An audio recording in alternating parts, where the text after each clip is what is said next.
Paschal Donohoe, thank you very much for inviting us in here to talk about the election campaign in the final days. Dion, you are welcome to the splendour of our constituency office here. Thanks for coming into Phibsborough. Look forward to having a chat with you about the election. Paschal, you started this campaign on Hope Street, with the Taoiseach saying hope is what this election is all about. In the final days, you're warning about the dangers of change. Are Fine Gael now preying on people's fears in the last week of the election? We're still very much on Hope Street, but a really important dimension of hope is that if you're offering hope to voters, particularly in an election as important as this, it has to be credible hope. It has to be hope that's capable of being realised. And the 2 points we're making in the final week of the campaign is that we do have the plans that we believe are capable of offering hope, capable of building more homes, capable of getting us through Brexit. But we're also asking voters to consider the consequences of some of the propositions that are being put forward and the risks in them. So we are still very much campaigning on a positive agenda for what we're looking to bring about, but we're engaging in a robust debate regarding the other claims that are being put forward. But do you think the people who are attracted to those other parties, particularly Sinn Féin, see that? Because again, at the weekend, Fine Gael released this video lowjacked, as they say, by other parties about no to going into coalition with Sinn Féin. Like, it doesn't sound like there's a message of hope there. It just sounds like you are disenfranchising the people who are attracted to those parties. Well, so let's kind of look at each of those points in turn. The first one is those who vote for Sinn Féin. I absolutely respect the claims and the views and the motives that motivate people to vote for Sinn Féin, and fundamentally respect that as being a very important element of our democracy. But there's people who vote for me as well, and there's people who are considering voting for me. And I have a need to explain to them my stance on matters and then adhere to that stance. And the way in which you reach an arbitration then of competing claims within a democracy, one of the ways in which you do that is ultimately via government formation. And it appears to me that if your question acknowledges the premise of loyalty of voters to Sinn Féin claims, then equally the symmetry of that is acknowledging the loyalty of Fine Gael voters to the claim that's been put forward by Fine Gael. And I have a fundamental difference to the views that have been put forward by Sinn Féin. But surely I can make that claim while also championing on the positive change that I think needs to happen in Ireland, building on good things that have already happened. But if Fine Gael's problems with Sinn Féin are fundamentally about their economic policies and their proposals in that regard, is that not something that can be negotiated in any discussions after an election? They're broader than just divergence in relation to policies. I mean, we have fundamental difference in relation to things that really matter crucially in politics. And there's three of them in particular, and these are very much contemporary and modern issues for me. The first one is we fundamentally diverge in relation towards our views towards the European Union. I mean, Sinn Féin have campaigned against every treaty of the European Union. I've campaigned in favour of every treaty of the European Union. Secondly, in relation to the economy, there are differences there, but there are differences of more than detail.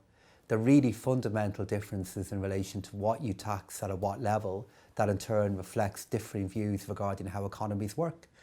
And then finally, we do have different views in relation to the institutions of our state. Sinn Féin and Fine Gael, for example, have very different views in relation to the Special Criminal Court that I think speaks to a different view regarding the role of our institutions. So it's far deeper than just a detail of policy. I mean, how could I be on the same side of nearly every, how could I be on the different side, of nearly every recent referendum that we've had on an economic and political issue with Sinn Féin, and then pretend to my voters that we could paper over those cracks in discussions to form another government?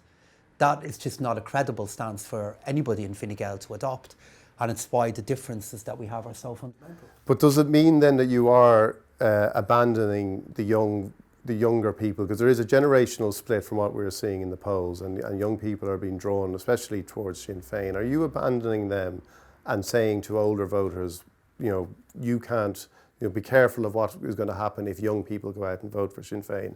Is that what Fine Gael are doing? Oh my God, we're the broadest church party possible. I mean, we are asking young voters to consider what we are putting forward and to weigh it all up. And from all of the engagement I'm having in Dublin Central, I see ample evidence that those younger voters are willing to support our party. And the reason why I think the interest is there, and if the interest isn't there, the argument that I will be putting forward to them is firstly, look at the role that Fine Gael has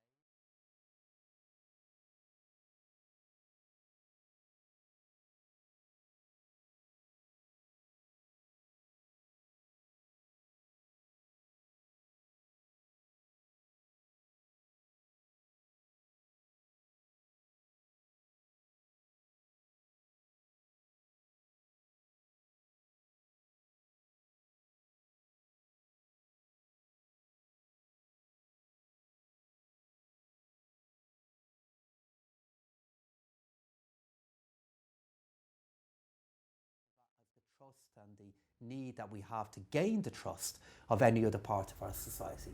But is that something, do you feel that message has been lost in this campaign already? Because housing, you talk about people coming back, but the response young people would say was, well, where do we live? Well, we're coming back and we come back to a housing crisis. And I think most people would agree that housing has been the key issue in this campaign. So before I come on to housing, let me just give you a very practical example then of our view and need to support young people throughout their entire lives. One of the other big issues has been the pension age.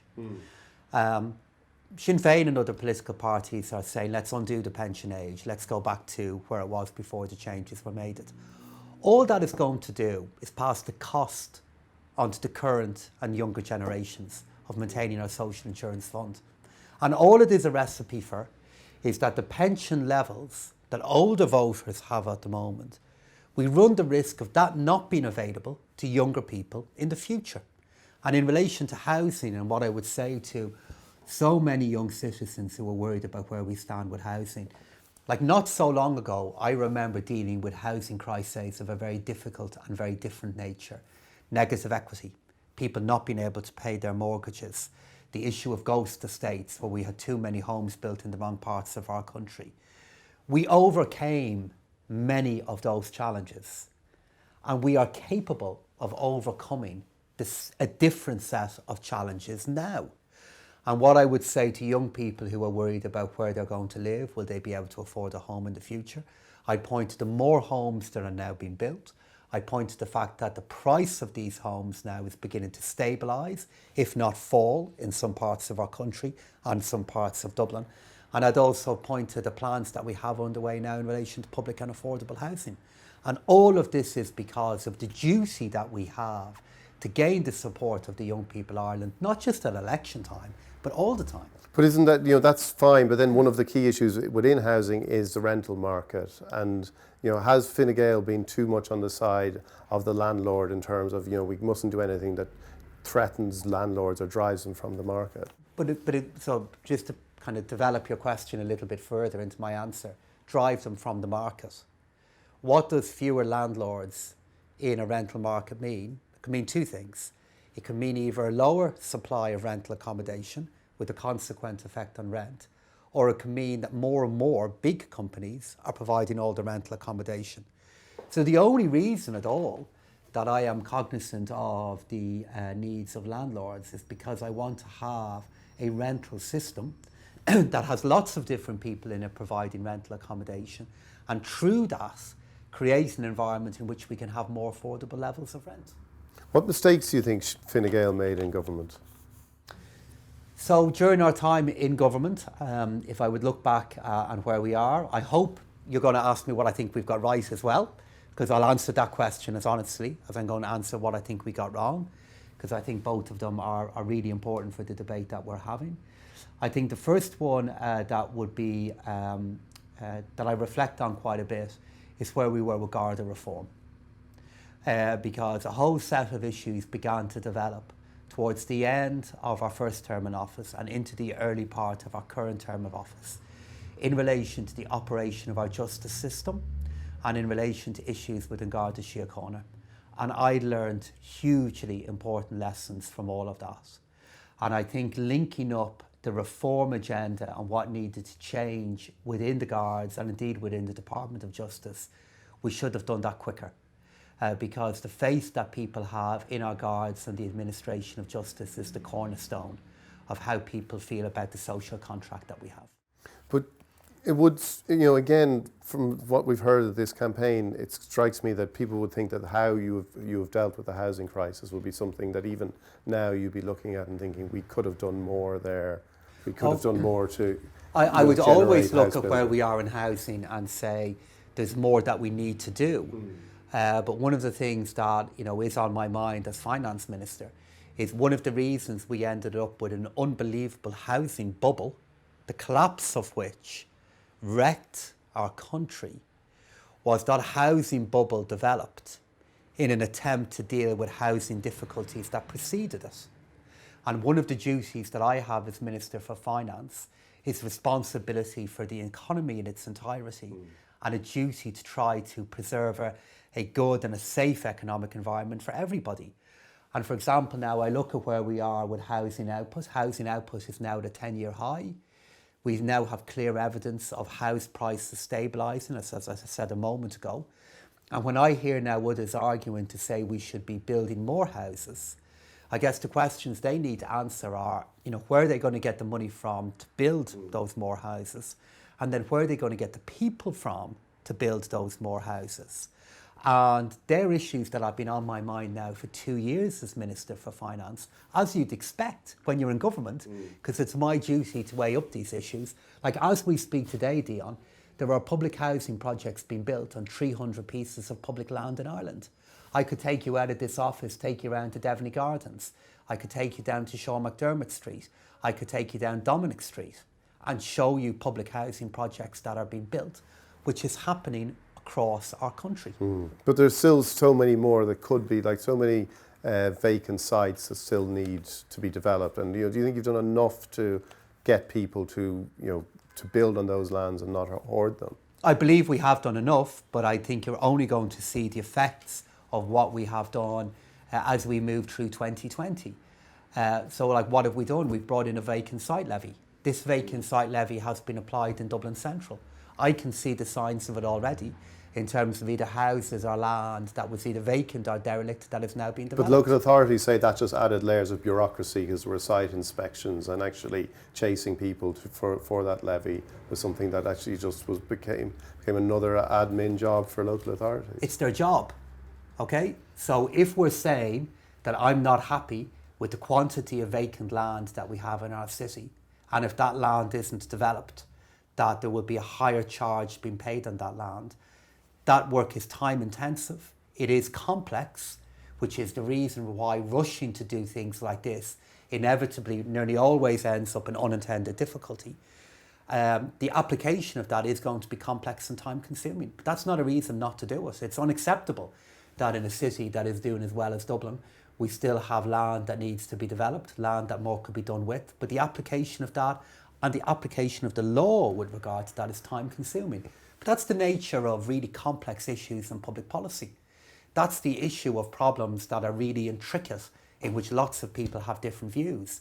That if there's a simple answer to those complex questions, it frequently turns out to be wrong, or frequently turns out to have consequences that are of themselves difficult. Do you think being associated with something like co-living has been damaging for Fine Gael? Because nobody feels that that's a solution to most people's housing problems. I think the sense that developed that we saw co-living as being a response to big parts of our housing market and big parts of our housing need was difficult for the party. How I always would have seen co-living and how Owen Murphy would always seen co-living has been a really small answer to a very, very specific need. We never saw it as being something that could meet any more than a very specific need in the housing market. And I do know that for a period of time, the sense did develop that we saw it as more than that. The only answer to the challenges that we have at the moment is for government to play an active role in building more homes directly or enabling more homes to be built. Would you abandon co-living if you got back into government? Sinn Féin say they would ban it. In truth, I wouldn't, and the reason why I wouldn't is that I believe for a really small number of people it is a kind of a housing solution or accommodation solution that can work for them. That for people who might be coming to Dublin or some other cities for a few weeks, for a few months, to do a project, to do a specific piece of work for a company, often they don't want to be taking on leases for 6 months or 9 months or 12 months in an apartment, and neither do they want to be staying in a hotel night after night after night. And I think for a very small number of people living in an environment in which they are not going to be there much because of the nature of the work they're doing, and they prefer a little bit of sociability, that is something that works for them. But it's a plan for a tiny number of people and could never be a plan for any more than that. Well, you mentioned unintended consequences earlier. Is that not something, co-living not something that would suffer from unintended consequences in a dysfunctional housing market, that it would actually end up being something used by people beyond that cohort because there wouldn't be other options available for them? And that's why we always have to have trust in and resource in independent planning authorities. That's why we have local authorities and their planners making these decisions and not politicians. And that's why we now have an independent planning regulator. Because one of the things that I'm definitely aware of from a student accommodation point of view, if not a co-living point of view, is we are building student accommodation in places around, for example, the Grange Gorman campus for the Technological University of Dublin project. That is meant to be for students. The purpose of building that accommodation is then to get students out of existing rental accommodation. And I would not want to see that accommodation use change significantly in the future. And I would be absolutely opposed to seeing co-living facilities that are being built at the moment being used in any other way than what they're intended for now. Do you think, one final question on Sinn Féin really, do you think, you've laid out your objections to them. Micheál Martin has a different set of objections to why he says he wouldn't go into government with Sinn Féin. What do you feel about young people's attraction to Sinn Féin? Do you think they're not concerned with the baggage of the past, or is it, as some people suggest, it's actually something that is attractive to young people, the kind of Republican element of Sinn Féin? My sense is a combination of lots of different factors, Dion. From talking to young voters who are considering for voting for Sinn Féin, my judgment would be that their so-called Republican dimension would be less of a factor than them seeing them currently as a response back to economic and social needs within our country. And my judgment at the moment, if that vote does materialise, that it's more a vote for a response back to needs that we have now, rather than a broader response back to the broader Sinn Féin political project. But I guess two things are way to happen. We have to first see how many people are going to vote for them, as indeed is the case for me and Fine Gael. And then secondly, we have to see how Sinn Féin will respond back to the number of votes that they may or may not get. Does that aspect of the party that bothers Micheál Martin, does that bother you about Sinn Féin? It does concern me, but what does concern me more are the more contemporary issues at the moment of them. I acknowledge that political parties can make journeys. I look at the role that Sinn Féin is playing in Northern Ireland. I acknowledge all of that and acknowledge what change looks like. But the issues that I have about them are about the fact that I really believe they have a different view than I do to the institutions of state that I'm privileged to serve in. And when it comes to Europe, they have a completely different view towards the European Union to what I do. And as somebody who, for example, has worked to represent Ireland within the European Union now for many years, I believe those differences are genuinely inconsistent.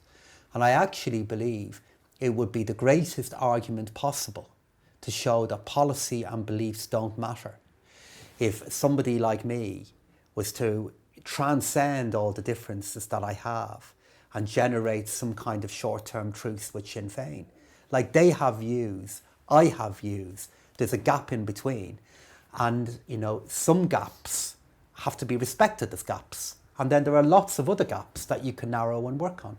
And I've shown my ability to do the latter by the government that I've worked in now for the last number of years. But there are issues of principle for me, just as there are for other parties. How much of a surprise has the way the campaign has gone?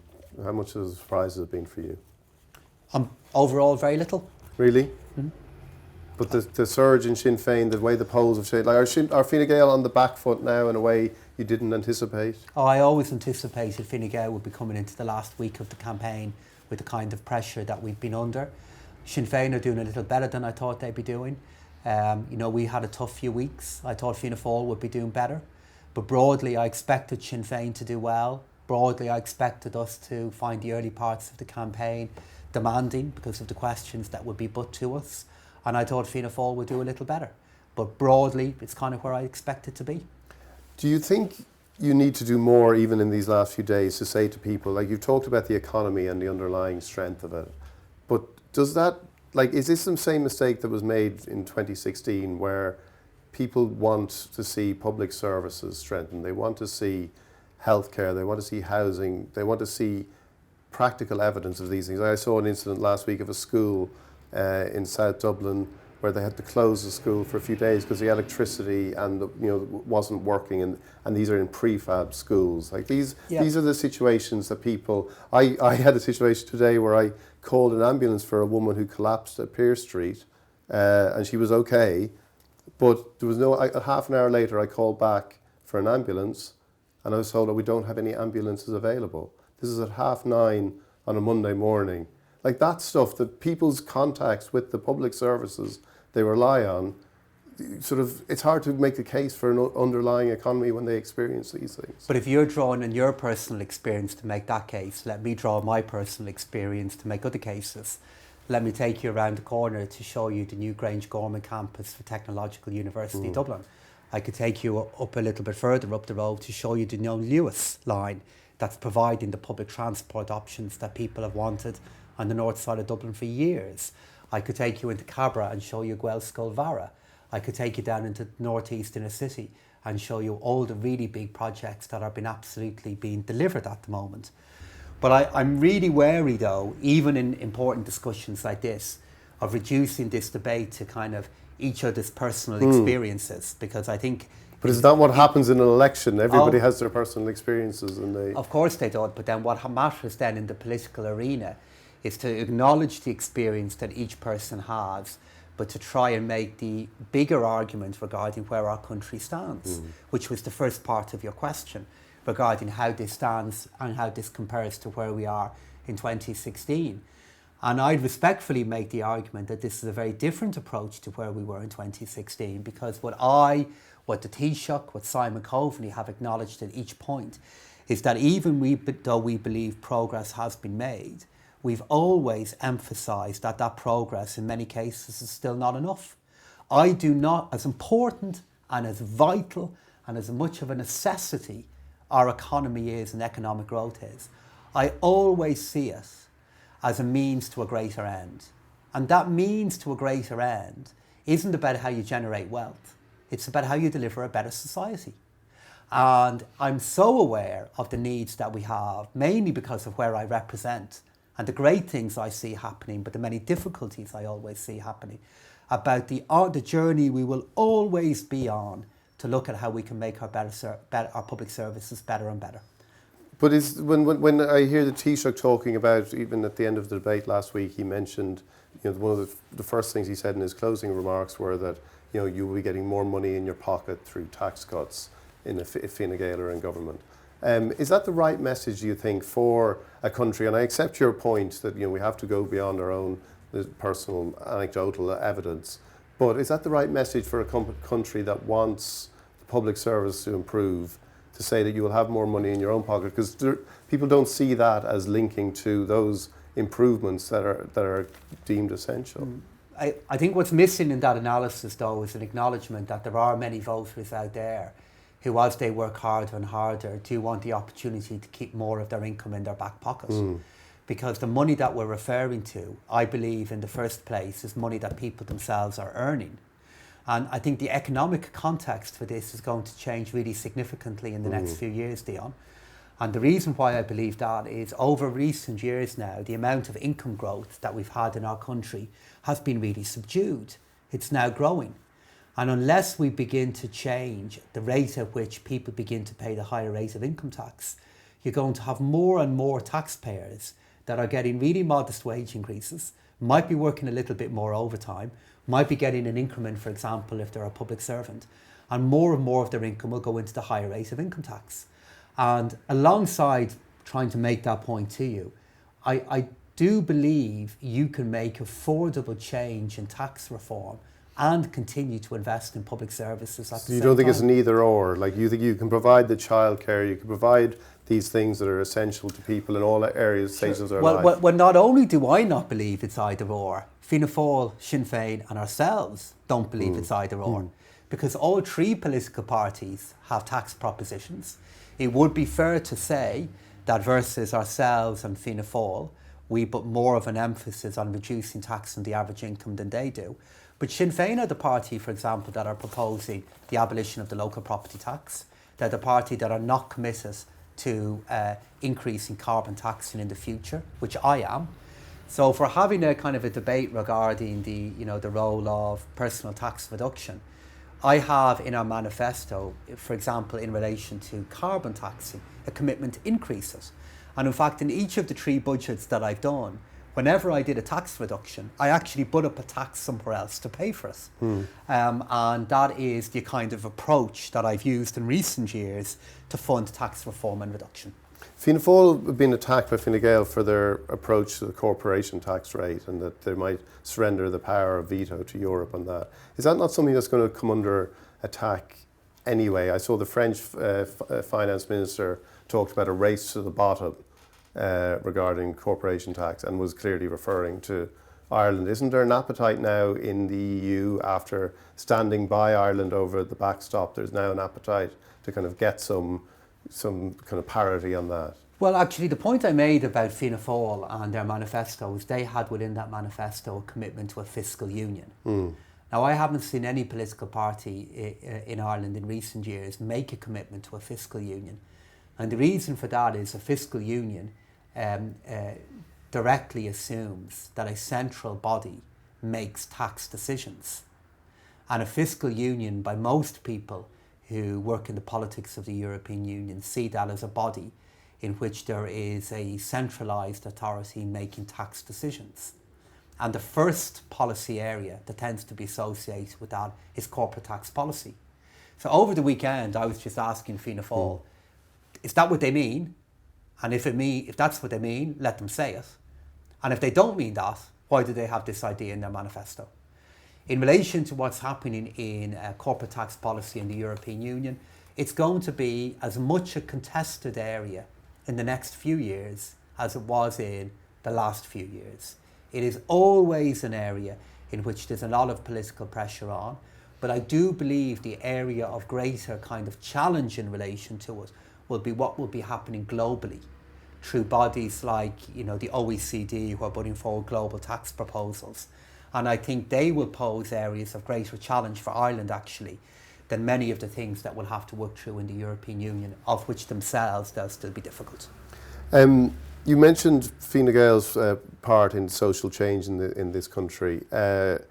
What were your thoughts on the Taoiseach calling Fianna Fáil people who opposed the 8th Amendment backwoodsmen? Do you think that was a helpful comment at this stage? We were just referring to the fact that there are many members of the Fianna Fáil parliamentary party that voted against the referendum on the 8th Amendment happening. What would you call people in Fine Gael who had shared those views, who were against repeal?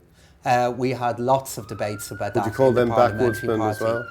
I think there are different languages and different ways of describing all of that. Like the Taoiseach was looking to make the point that in the great social change that has happened in our country recently, there have been different attitudes to that, and the majority view within Fine Gael was one of supporting that change.